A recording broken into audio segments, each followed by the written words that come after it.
Have you ever wondered if there's a team out there that the mighty Barcelona simply can't beat? It sounds like a trick question, doesn't it? We're talking about a club that has defined eras of football, a titan of the sport graced by some of the greatest players to ever lace up a pair of boots. From Johan Cruyff to Lionel Messi, the roll call of legends at the Camp Nou is simply staggering. They have conquered Europe time and time again, dismantling the very best teams with their beautiful, intricate style of play. It seems almost impossible to think that any club, let alone a lesser-known one, could hold a perfect record against them.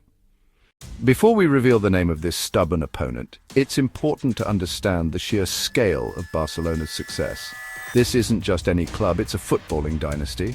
They have won the Champions League, the most prestigious prize in club football, on 5 separate occasions. Those nights in London, Paris, Rome and Berlin are etched into the memory of every Barca fan, moments of pure footballing ecstasy. Their European pedigree goes far beyond just the big one.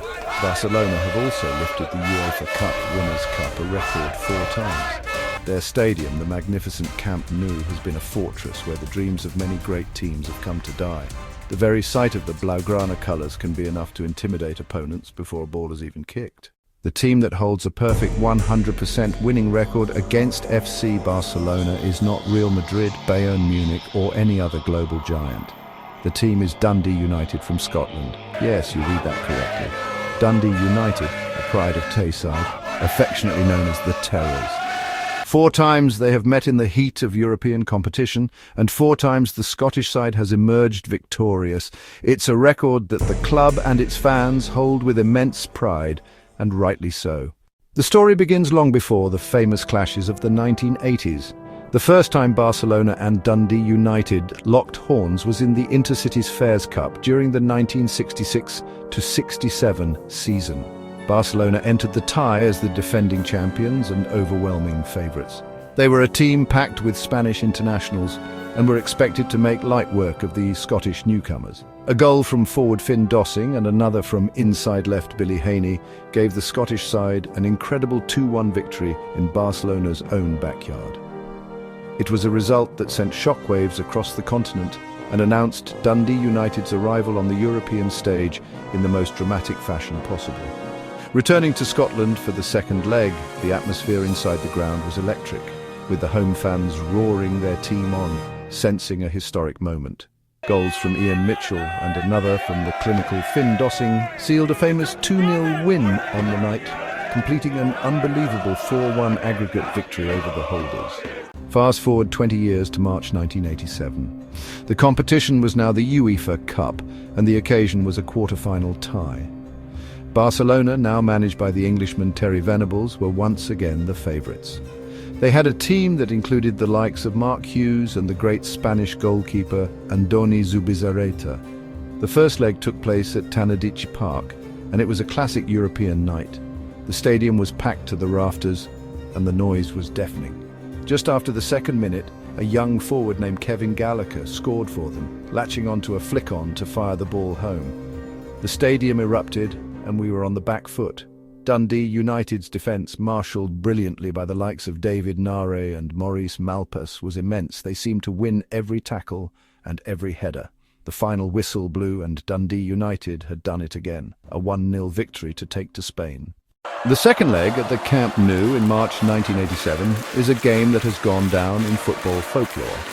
We were trailing 1-0 from the first leg, but playing at home in front of nearly 100,000 of our own fans, we fully expected to win. Just before half-time, the unthinkable happened. We equalised the tie on aggregate. A goal from Ramon Calder sent the stadium into a frenzy. With just 5 minutes left on the clock, and with Barcelona pushing desperately for a winner, Dundee United broke forward. A cross came into our box, and defender John Clark rose highest to head the ball into the net. Just a minute later, they sealed it. A sublime chip from Ian Ferguson sailed over Zubizarreta and into the goal. It was an audacious, brilliant finish that silenced the Camp Nou and confirmed the impossible. Dundee United had won 2-1 on the night and 3-1 on aggregate. They had come to our fortress and beaten us.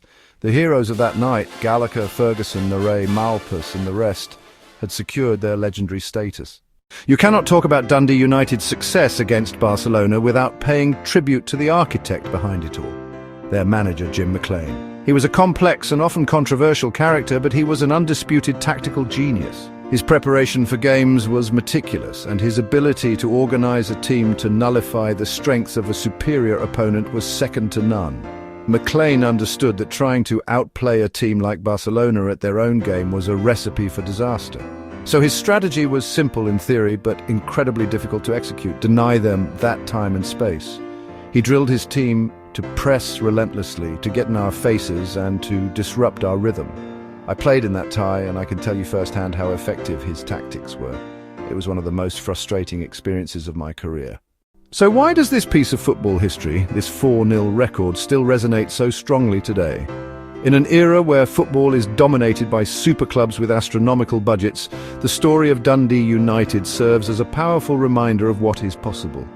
It's a tale of the underdog triumphing against all odds, not just once, but consistently. It represents a time when the gap between the giants and the rest wasn't quite so vast. It's a statistical anomaly that is often brought up by football purists and trivia fans, a testament to the unpredictable and romantic nature of the sport. In a way, it's good for football that records like this exist. It proves that no team is truly invincible, and that on any given day, history can be made by the most unlikely of heroes. The big question then is, will Barcelona ever get the chance to break this unique and frustrating record? As things stand today, it seems highly unlikely. The paths of the two clubs have diverged significantly since those famous nights in the 1980s. Barcelona remain a fixture in the UEFA Champions League, competing at the very top table of European football year after year.